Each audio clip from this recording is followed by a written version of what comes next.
kind of was in my dorm room quite a lot, and I was always had a bit of like business acumen about me. I would have thought, and then I was kind of thinking like, why is the product we use most, so your bank card, your business card, why is it so boring and why is it so impersonal?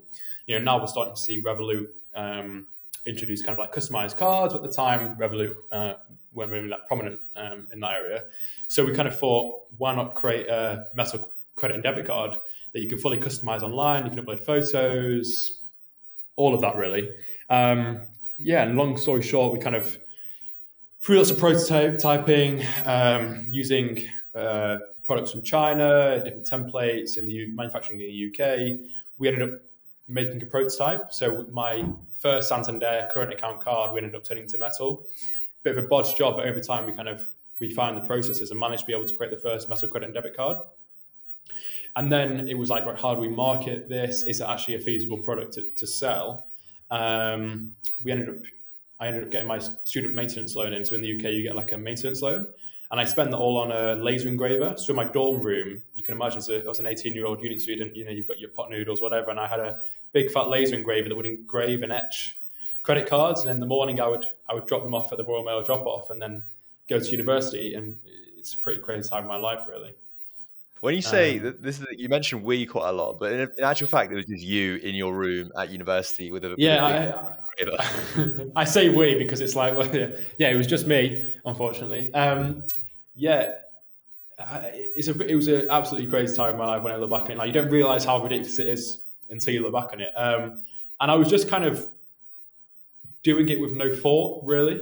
There was no, a lot of times now you think about your business, think about your business plan, whereas there was just kind of like jumping right into it and fail on the go and trying to fail quick, fail fast, and then recover fast.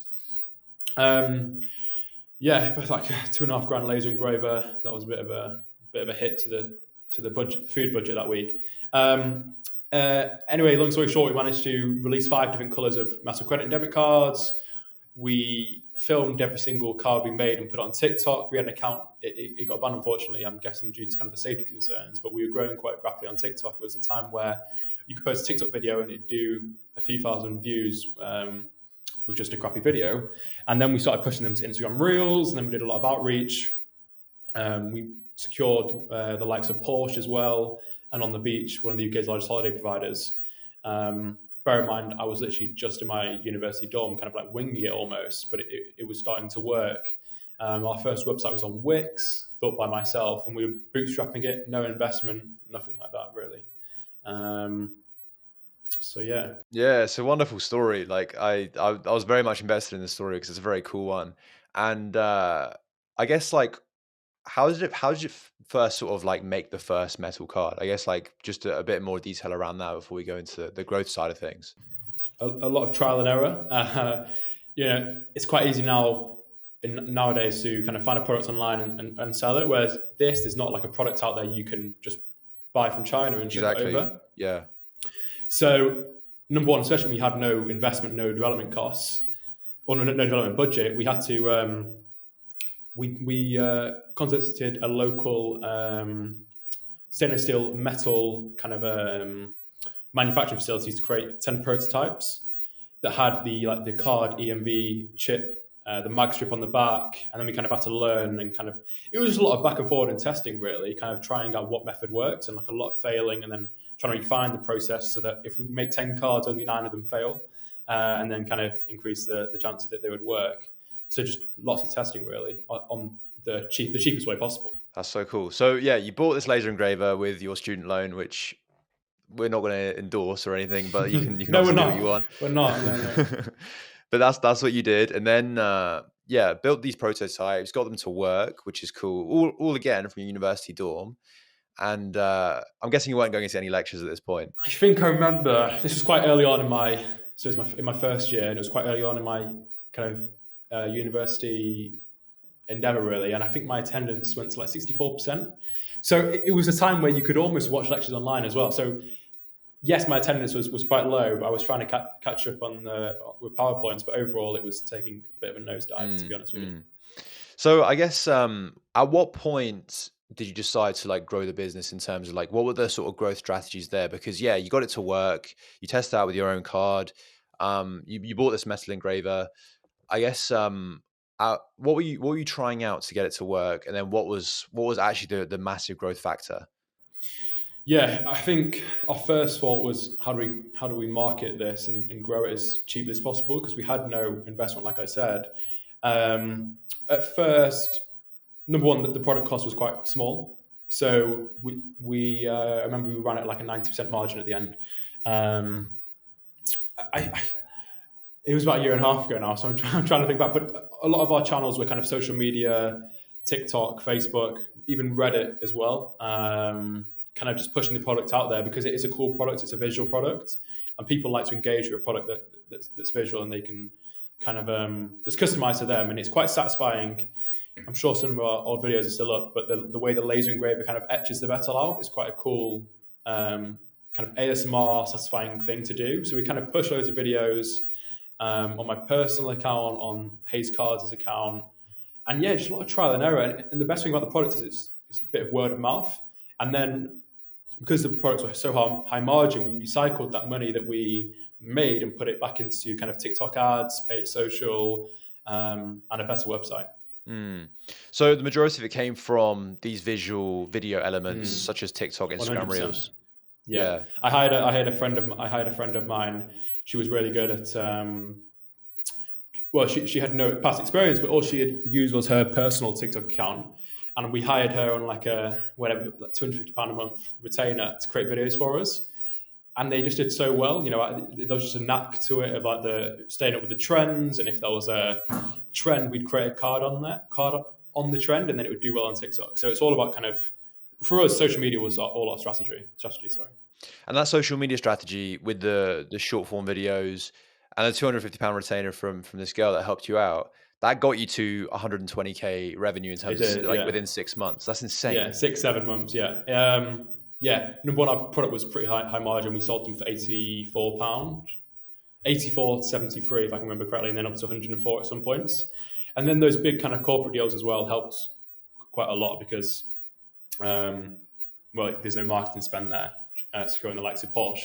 So, yeah, I think a lot of word of mouth and a lot of like kind of customer service and making sure that every product we sent out was perfect. I guess like with those guys, like the big corporate clients, how did you get those? Because did they discover you on TikTok or was it through different channels?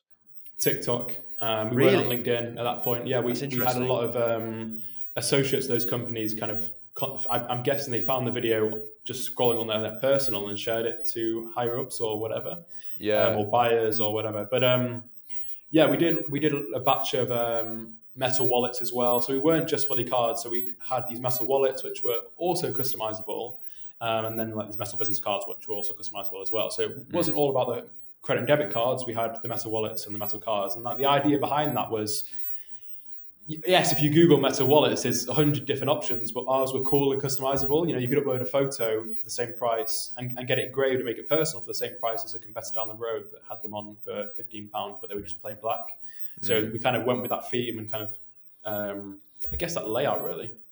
What was the craziest point in terms of those initial sort of 6 months? Because going from sort of zero, just buying the laser engraver to yeah, £120,000 worth of revenue, there must have been points where you got an order for say, hundreds per week, and it's still just you in your dorm room. So it's like, how did you manage to keep up with all of that? Um, I probably had, looking back, I probably had an unhealthy relationship with sleep. I didn't sleep very well. I struggle to sleep in general now, anyway. But at the time, I just would. Number one, lectures became like a second thought. To be quite frank, I felt like I was spinning a lot of plates, and some were falling off. But yeah, I would just say it's just like, but I was back to back.